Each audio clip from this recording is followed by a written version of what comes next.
Hi everyone, Sarah Picaro. This video today is going to be about healing from childhood emotional neglect.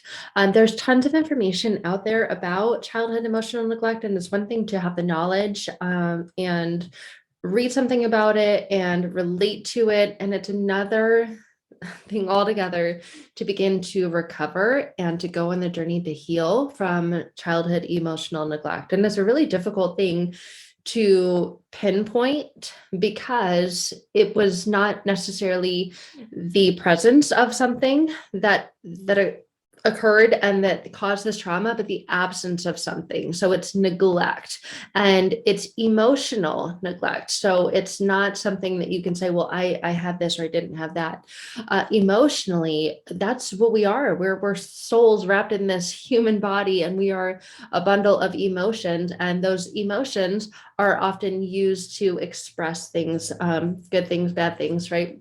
However we want to label it. And oftentimes, children who experience childhood emotional neglect were not able to safely express, process, understand and digest their emotions. Their caregivers were emotionally unavailable and labeled children with certain things, like, for example, HSP, highly sensitive person. You're too sensitive.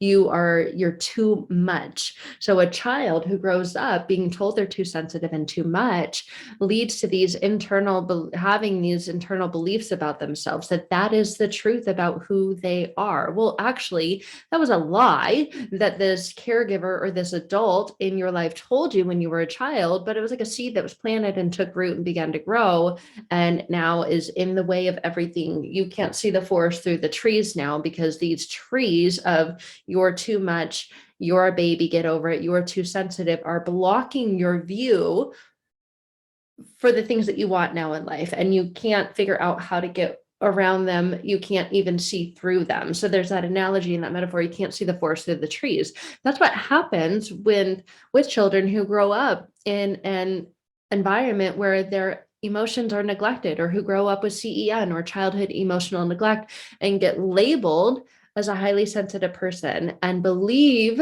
that there is something wrong with them. So if you are or have been labeled as a highly sensitive person or HSP, there's a good chance that you experience emotions in a very, very strong way, because when you first experienced them, you were unable to express them and they got bottled up, they got stored inside. And now it barely takes anything to set you off. It can take even someone walking by. Let's say, for example, you're at work and your boss walks by your desk and you were daydreaming in a trance. By the way, that's hypnosis. I get questions about hypnosis all the time. What is hypnosis? It's just trance. So you were supposed to be working and your mind is daydreaming, wandering and worrying and thinking about something. Your boss walks by and you're thinking, oh my gosh, I need to get this done. Oh, they probably know that I'm behind. I'm not going to get this done in time. Oh my gosh, they're probably going to fire me. I can't believe I'm going to get fired. I need this job. What am I going to do? I should probably start looking for another job. Oh my gosh, how am I going to tell my partner? And so your mind just goes and just starts to go crazy because you're a highly sensitive person. The boss didn't even say anything. All they did was walk by your desk, probably on their way to lunch or bathroom.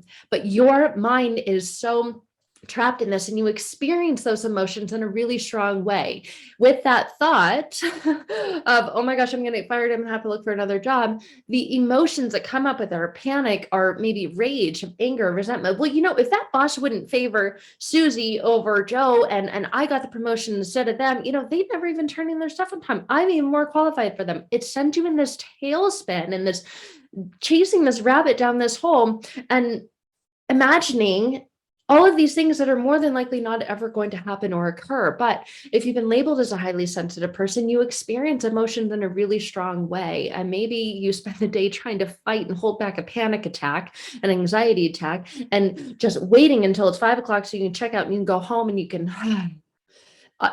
So your nervous system feels really, really dysregulated. people who are labeled as HSP or highly sensitive people, there's information out there that they're born with a nervous system that perceives and feels things much more deeply than average people. I would question that. How did they know? Right? The fact is that you feel. The fact is that you have those feelings. And if you experience childhood emotional neglect, you were not raised in an environment where it was safe to share, express, process, and digest your feelings. And so now you are hyper aware and very, very aware of your feelings, and they get exponentially felt like they seem to be blown out of proportion, because logically, oh my gosh, the boss didn't even say anything. All they did was walk by. And that's what I just started. I couldn't breathe, and I started sweating, and I started stuttering and stumbling, and then someone else walked by and said, "Hey, how's it going?" Or, "Are you almost done with that?" And you're like, "Ah!" And you freak out and you can't handle this. So some people experience that, and they experience it on a daily basis and don't know why. Well, it more than likely has deep roots in your upbringing, in your childhood, and is connected and is related to childhood emotional neglect, or what's otherwise known as CEN. So if you were raised in an environment and grew up in a family that did not value communication, did not value expression, did not value openly sharing, processing, digesting feelings, not just things that happen, but how you felt about them. Were you allowed to say your piece, to share your 2 cents, or were you immediately dismissed, ignored, rejected, or shut down? Because then all of that gets trapped inside of you. Again, it's a seed that gets planted, that takes root, that becomes this tree, and now you can't see the forest through the trees. You can't see clearly, and you feel trapped, you feel stuck, you feel locked in that place internally, mentally, emotionally, spiritually. And literally, you're not chained to something that's holding you back, but that is the way you feel. You feel imprisoned, you feel trapped in this. If you had parents that said, you're overreacting because you had feelings, we all have feelings. And so if you had parents who said you were overreacting, and you're thinking, no, I'm not, I'm simply reacting. I'm not overreacting, but the word over put in front of reacting means that it's too much, that what you're doing is above and beyond, is excessive, and it makes you feel like there's something wrong with you. And if you had parents that never expressed their own emotions, and they were uncomfortable were uncomfortable when they did so, they didn't allow themselves to cry, they would wipe it away, they would suck it up, they would hold it in, you were taught to do the same thing. So if your parents did that, of course, it makes sense that you didn't feel safe to express. You've learned that you needed to suck it up and wipe away your tears, be a big boy, be a big girl. Big girls don't cry, big boys don't cry, don't be a what, right? So if your parents never expressed their own emotions around you, or if they were uncomfortable when they did so, it makes sense that you now feel and felt then, and probably feel now, uncomfortable expressing your feelings. If you were labeled by people that you looked up to, majority of the time it's parents. Again, it can be any caregiver, people that you look up to, an older sibling, a teacher, a coach, whatever. If you were labeled by that person as a crybaby, as a wuss, as a daydreamer, because you were sensitive, then you took that on unknowingly and unconsciously, and it became a part of your identity. And this is identity, is this lens that you're now living your life through. And unfortunately, this is all too common. It's all too common. And there is so much research out there that suggests that healthy families raise their children with emotional neglect.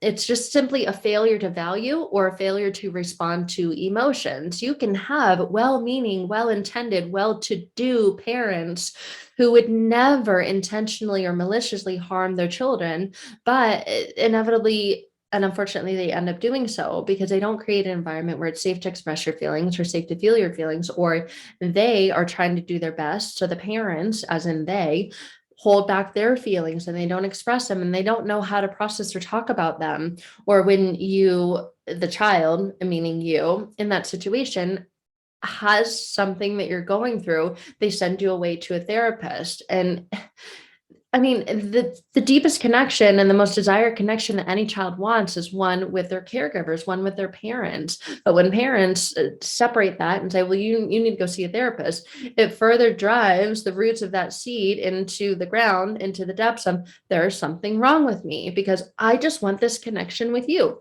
I want to know that I'm loved by you unconditionally. I know you say you love me, but you love me with conditions. You love me if I get good grades. You love me if I score that touchdown on the field so that you can say, that's my boy, and you're proud of me. But what if I don't get good grades? What if I just get grades? What if I just play the sport, but I'm not the all-star on the team? So in that environment, this can create really unhealthy outcomes for your child. And as a child, we all, if we're an adult watching this, were once a child and can lead to being labeled highly, highly sensitive. So let's go into what it means to be emotionally neglected.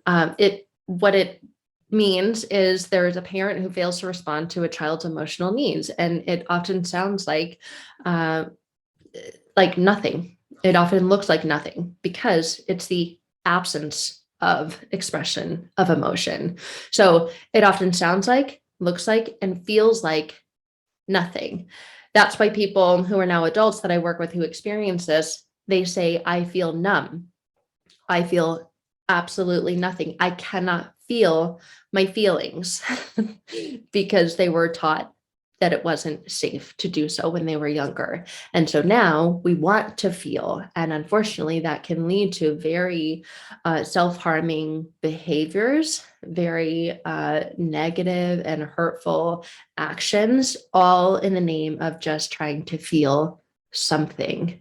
It can lead to destructive relationships. It can lead to self-sabotage. It can lead to so many things that do not improve the quality of your life, all in the name of trying to feel your feelings because there were an absence of feeling, an absence of expressing feelings when you were younger. And when you learned how to navigate through this world or through this life, and it can have a great, great, great impact on a child. It is seen as a form of childhood neglect, childhood abuse, even though it's not as noticeable or as memorable as other forms and type of abuse can be. And many, many people that I work with say things like, I don't remember any of my childhood. It's gone. I just draw a blank. So what does that mean? What does that mean to a child who's growing up in an emotionally unavailable or emotionally neglectful relationship? What does it mean to me emotionally neglected and be an adult now who says, I don't remember any of my childhood. I don't remember any of my upbringing. Well, because it's nothing. It often sounds, looks, and feels like nothing, right? There's an emptiness, there's a blankness, there's a darkness. Often that lack of emotional response that you needed then but didn't receive doesn't look unhealthy then. So you look back at your childhood and you can actually have really fond and positive memories of it. You can say things like, I had everything I wanted. I had everything I needed, because overall, the caregivers, the parents took really good care of that child, of you as that child, but something invisible is missing. This is why it's such a difficult concept oftentimes to grasp it, because if there's something invisible missing, how do you know what was missing? Well, you feel it, and you feel it as an adult. In hindsight 2020, looking back, saw that that parent didn't validate that child's feelings, or they didn't respond to that child's emotional needs. Maybe that the parent was out of sight and out of mind, and oftentimes they were out of sight because they worked a lot or they traveled a lot because they were busy providing, busy caring in other ways, putting a roof over your head, food on the table.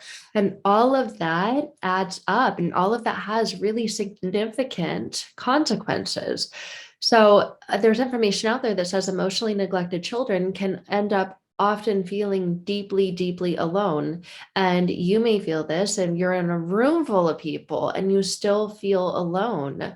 As kids, they felt like their needs were unmet and unimportant, that their feelings didn't matter, or that they should never ask for help, that they should be able to figure out things that they were stuck on their own, and that if they asked for help, that was a sign of weakness.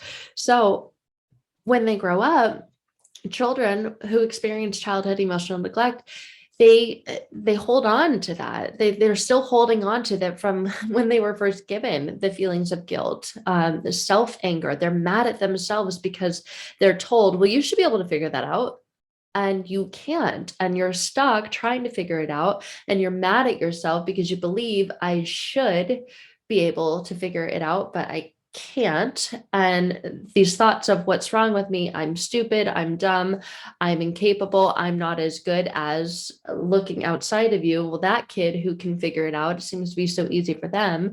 And this leads to having anger towards yourself, anger towards others. And oftentimes that anger is an expression of that childhood emotional neglect, of that invisible missing piece, low self-worth, low self-confidence, and a sense of being deeply flawed, deeply broken. Uh, so that's the thing. And with the label of highly sensitive person, someone who's too much, just too overboard because they're expressing their anger that they have towards themselves and towards others. And that often leads, again, like I said earlier, to go to therapy. And then you think, well, here's validation that something's wrong with me. I've worked with clients who were put into anger classes really young and really early on because of this emotional neglect. And they didn't know it then, right? 40s and 50s now, but connecting to the past times where that the first seed was planted and when that was rooted. So if you are carrying around this label now of a highly sensitive person or an HSP, and you're wondering, how does emotional neglect affect a highly sensitive child? Well, there's information and studies out there that say that you cannot make a child highly sensitive with an emotional upbringing. And likewise, you can't make someone less sensitive through emotional neglect. So high sensitivity, there's by definition, defined, they say is a genetic trait. You're either born with it or you're not. And so I would love to hear about your thoughts and your beliefs and your opinions on that. Do you believe it's something that you're born with? Do you believe, if you are a highly sensitive person or are carrying that label or were given that label by someone else, that that's the way that you were born? Or do you believe it's almost that nature versus nurture? Do you believe it was an environment because of the environment that you grew up in? Do you believe it was more of nurture, or do you believe that you were born that way? It was just nature. So, I mean, there's obviously a variety and a difference of opinions out there, and I think it's safe to express all of them. But understand that emotional neglect doesn't change whether a child is HSP or not, and maybe you want to change now. There's nothing wrong with being sensitive. I think it's safe to be sensitive, but you may have been raised in an environment where it didn't feel safe to be sensitive, because in that sensitivity, what's happening is you're experiencing and you're noticing how things impact you, how things externally impact you internally. And that's the sensitivity. That's your feeling being expressed. And if you don't feel safe expressing those feelings, generally you will shut them down. You will bottle them up. You will keep them inside, and they come out and they will express themselves in other ways. I cannot tell you the number of people that I've worked with that have had the unexpressed emotions that they've bottled up internally express physically, lead to autoimmune disorders, lead to massive migraines and headaches, lead to IBS, lead to issues with their thyroid, lead to hormone dysregulation, because internally their emotions are not regulated, and externally anything that you neglect or try and not deal with internally, your body is innately intelligent and will find a way to give you something that you cannot ignore. And oftentimes that is something that is highly undesirable and highly discomfortable. So, or uncomfortable, just discomfort, highly discomforting and uncomfortable. Sorry, words got tangled there. But I guess the point of this is, if you are an HSP or grew up in an environment where it seems normal and you seem to have everything, but you are So off now, again, not being able to see the forest through the trees, you feel locked in those problems, you feel stuck in these emotions, and you don't know what to do with them, or you don't even feel them at all, or you don't know how to regulate them when you do feel them because you never felt safe to do so as a child, were never taught, never modeled how to do so. And now it's showing up in your relationships. Generally, that's where we begin to see it first, in personal close relationships, in work environment, in relationships with our family. We get triggered very, very easily because that's generally the foundation where this all comes from. So our family is very, very easy to trigger us because they're the ones that we're still a child in their eyes. And even though maybe you've processed and worked through a lot of it now, you may notice that your family can still trigger you, or other things that don't even make any sense can still trigger you. And you're wanting to figure out a way to process all of that, then I would love to connect with you. I have a free training on my website that you can watch, especially if you have found that this has led you to being in toxic and unhealthy relationships, into emotionally unavailable, emotionally neglectful, narcissistic relationships where you get walked all over, where you get told these things often, that you're too much, that you're good for nothing.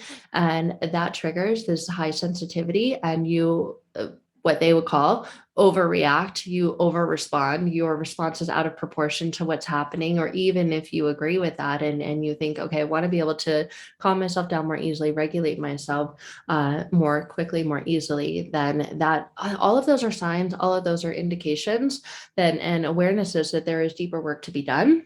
There's work to be done at the unconscious level to transform and change that at the conscious level, so that it's expressed in a different way, in a way that serves you instead of hurts you.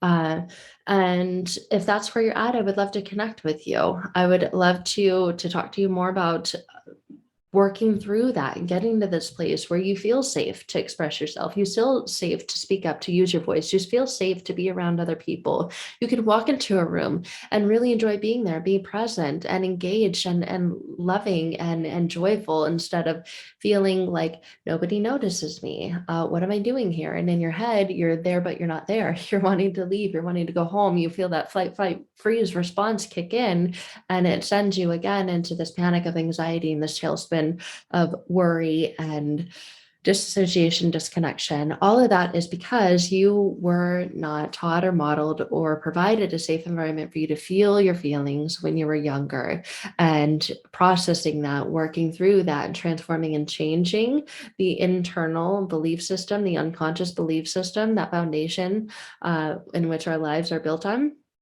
That is life changing. That's transformational. So, if you are a person who realizes you experience childhood emotional neglect, or a highly sensitive person, and you are looking for a really powerful and deep way to work through that so that you can be, and I'm not saying this like that you're not normal, but people that come to me and I ask them, what do you want? And they say, I just want to be normal. So, if you were someone who doesn't feel normal and just wants to be normal, and are looking for a really, really powerful way to get to that place very quickly, very easily, in a safe environment, I would love to connect with you and talk to you more. You can find out more information. You can find that free training and free webinar in the links in the description below this video. So again, if you are someone who questions or wonders or researching and coming to terms with the fact that you experience CEN, childhood emotional neglect, or you're a highly sensitive person, and you want to feel safe to have feelings and understand your feelings, but not have it completely derail you, then let's connect. So again, just click on the links in the description below this video, and we can find out more information about how to connect there. Okay, so until then, take care and be well.